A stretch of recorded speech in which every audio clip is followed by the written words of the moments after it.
In the final decade of the Cold War, long before the world saw grainy footage of collapsing Soviet statues or crowds filling Berlin's streets, a different kind of collapse was already underway. One hidden inside radar screens, cockpit tapes, and intelligence briefings stamped classified. It began the moment the Soviet command realized something terrifying. American F-14 Tomcats, operating hundreds of miles from their targets, were detecting Soviet MiGs long before the MiGs even knew the Americans were there. And it wasn't luck or weather or geography. It was technology, American technology, that exposed a vulnerability Moscow had spent years pretending did not exist. That vulnerability became undeniable in the late 1970s and early 1980s when U.S. carrier groups, equipped with the F-14 and its revolutionary AWG-9 radar, operated near Soviet air corridors. The AWG-9 wasn't just another radar set. It was the first operational airborne radar capable of simultaneously tracking 24 targets and guiding long-range AIM-54 Phoenix missiles at 6 of them at once. More importantly, it could detect incoming aircraft at ranges approaching 200 miles, sometimes even more depending on altitude and profile. To Soviet analysts, this capability was not merely impressive. It was destabilizing, because the Soviet Air Force had built its doctrine on the assumption that its interceptors MiG-23s, MiG-25s, and later MiG-31s would rely on ground-based radar networks for early warning. Their fighters were not designed to carry radar systems that could match the AWG-9's detection range. They didn't need to, according to Soviet planning. The vast chain of PVO radars stretching from the Kola Peninsula to the Kuril Islands was expected to detect threats far in advance and vector fighters into position. What they never planned for was an American fighter that could detect their interceptors before those interceptors ever appeared on Soviet ground radar scopes. And early encounters made this painfully clear. During carrier operations in the North Pacific and Mediterranean, U.S. crews documented numerous cases in which F-14s detected Soviet MiGs, particularly MiG-23s and MiG-25s, at extraordinary ranges. These detections were often logged before the MiG's own sets could even register a return signal from the Tomcats. In some cases, Soviet pilots were flying blind, unaware they were already locked into the American radar picture. To U.S. operators, it confirmed everything they had trained for. To the Soviet command, receiving those intelligence summaries, it meant something far more troubling. They had miscalculated. Because the moment a Soviet aircraft appeared on that AWG-9 scope at 150 or 200 miles, the Americans already held every advantage: altitude, speed, angle of approach, missile envelope. And this imbalance exposed a deeper truth about Cold War air power that the Soviets were hesitant to confront. What troubled Soviet commanders most was not the range figure itself, but what that range represented. The AWG-9 allowed the F-14 to reshape the very geometry of an air engagement. For decades, Soviet doctrine assumed that long-range detection belonged to ground stations, and fighters merely executed intercepts under tight control from radar operators. But the F-14 did something unexpected. It merged the early warning function with the fighter platform. In other words, the Tomcat didn't need a guiding hand from a powerful radar site on shore, it was the radar site. This was a revelation Soviet planners despised.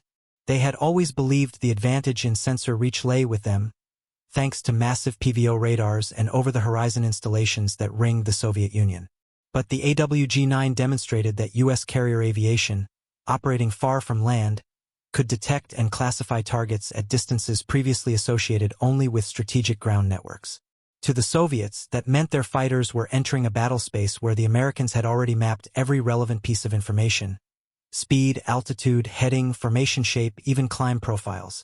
And the problem grew worse when those detections occurred over open ocean, where Soviet ground stations had blind zones. The Tomcat effectively filled those blind zones with its own sensor footprint. This was especially evident in the North Atlantic and Norwegian Sea, where U.S. carriers frequently tracked Soviet reconnaissance flights long before those flights approached maritime patrol corridors. Soviet MiG-23 pilots later recalled receiving vector commands from ground control only to discover, through post-mission briefings, that the Americans had been tracking them well before initial contact. The shock inside Soviet command was immediate and serious. Reports from Northern Fleet aviation units noted that American fighters were detecting and classifying targets at unexpected ranges. Another memo, written in cautious, bureaucratic phrasing, warningly stated that Tomcat activity complicates interceptor approach procedures. Behind those understated words was a harsher reality. Every second an American F-14 observed a Soviet MiG at long range allowed the Tomcat to choose engagement conditions. And choosing those conditions meant controlling the fight. The long-range AIM-54 Phoenix missile amplified the effect. The Soviets understood that radar detection alone was not enough to determine a battle. Missile reach mattered. And the Phoenix missile, with its own active radar seeker and effective envelope well over 100 miles, turned the detection imbalance into something far more dangerous. A Soviet pilot approaching a U.S. carrier group could be flying toward a formation that had already plotted his trajectory and could fire long before he ever closed the distance needed for his own weapons. But the part that truly alarmed Soviet leadership was not a single missile system or radar figure. It was the dawning realization that their long-range interceptors were entering engagements already disadvantaged, reacting instead of dictating. And this forced Soviet commanders to confront an uncomfortable question. If American fighters could see their MiGs at such distances, what did that imply about the survivability of their reconnaissance missions, bomber escorts, and maritime patrol aircraft? For the Soviet Union, long-range reconnaissance aircraft were not optional, they were essential. The Tu-95 Bear, Tu-16 Badger, and later Tu-142 patrol aircraft formed the backbone of maritime surveillance. Their job was simple in concept but incredibly difficult in practice. Find the U.S. carrier groups scattered across the world's oceans. Without that information, Soviet naval strategy collapsed. Submarines could not coordinate attacks, bombers could not plan strikes, and surface ships would be operating blind. Yet these reconnaissance aircraft, large and visible on radar, became some of the most vulnerable assets once the F-14 entered service. Prior to the Tomcat era, Soviet crews accepted a certain level of risk. American fighters would intercept them, sometimes aggressively, but those encounters typically occurred at predictable ranges. With older U.S. Navy radar systems, Soviet aircraft could often approach within visual distance before American fighters responded. This allowed crews to photograph the ships, confirm hull numbers, and identify the composition of task forces. But as soon as carrier groups began operating with AWG-9-equipped Tomcats, everything changed. Now, F-14s detected Soviet patrol aircraft hundreds of miles out, long before the Soviets reached their intended surveillance zones. Instead of approaching the carrier group, they were met by Tomcats far from the main formation. The Americans controlled the altitude, nose position, and intercept geometry. U.S. crews maintained a safe but dominant posture, shadowing Soviet aircraft from positions that made photography difficult without provoking a diplomatic incident. The Soviets, meanwhile, recorded increasing frustration. Reconnaissance missions were being sanitized, neutralized without shots fired. This shift had strategic implications. If a Bear flight could not successfully locate a carrier group, Soviet naval aviation could not coordinate bomber raids using Tu-22M backfires, whose flight profiles required precise timing and direction. Even small errors could scatter the strike package or push bombers outside optimal missile launch envelopes. Analysts in Moscow understood the danger clearly. A reconnaissance aircraft that was intercepted early was effectively a reconnaissance aircraft that failed. The situation worsened whenever Soviet aircraft attempted low-altitude approaches to reduce detection by ship-based sensors. Tomcats, operating with their powerful pulse Doppler radars, could filter out sea clutter and detect low-flying targets with far greater reliability than anything the Soviets expected. Crews attempting to slip under the radar horizon discovered that the Americans were already waiting. This was not simply a technological setback.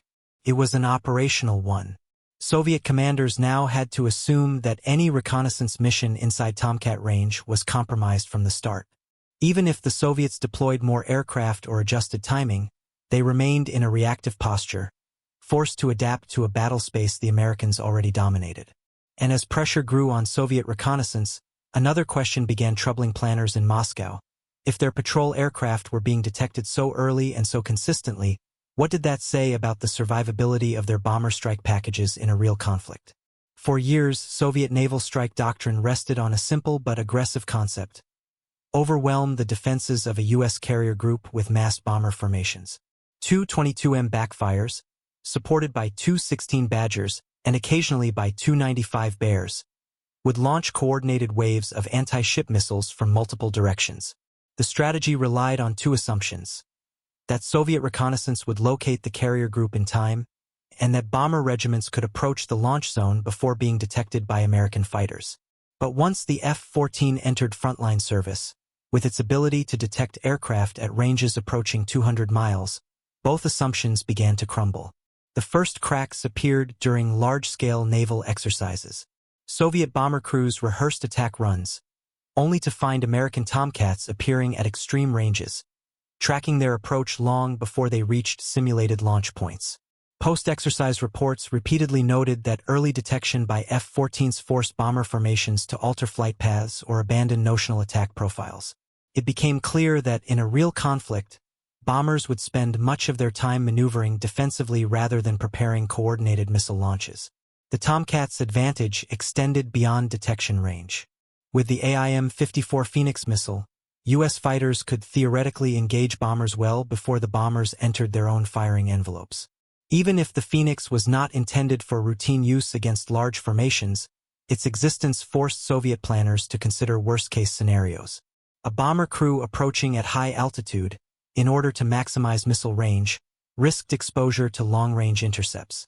Flying low to avoid radar detection created complications of its own: increased fuel consumption, reduced missile performance, and difficulty maintaining formation coherence. The Soviet Union attempted to mitigate these challenges by redesigning attack profiles. New plans emphasized staggered routes, electronic deception, and coordinated jamming. Specialized aircraft were tasked with blinding American radars through saturation noise, while others attempted to lure F-14s away from the main strike package. But even these adaptations had limited effectiveness. Every diversionary aircraft risked early detection, and every jamming platform risked being identified and countered before fulfilling its mission. More significantly, the very structure of Soviet naval aviation placed enormous pressure on timing. Backfire bombers required precise coordination to launch volleys of Kh-22 missiles from optimal range windows. If Tomcats forced even minor disruptions, altering altitude profiles, splitting formations, or delaying ingress, the entire attack geometry could collapse. A scattered strike package was no longer a threat. It was a series of isolated targets. By the mid-1980s, Soviet commanders quietly acknowledged that Tomcat-equipped carrier groups had become some of the most formidable defensive systems in the world. Their long-range radar reach, combined with the Phoenix missile and the mobility of carrier operations, created a protective bubble extending hundreds of miles from the carrier itself. If Soviet bombers could not penetrate that bubble cleanly, the viability of their anti-carrier doctrine came into question. And as the Soviet Union approached its final decade, the uncomfortable conclusion settled over the upper ranks of Soviet naval aviation. The Americans had not simply improved carrier defense, they had redefined the environment in which any future naval air war would be fought. If you're enjoying this deep dive into Cold War air power, make sure to subscribe for more real military history, explained with clarity and accuracy.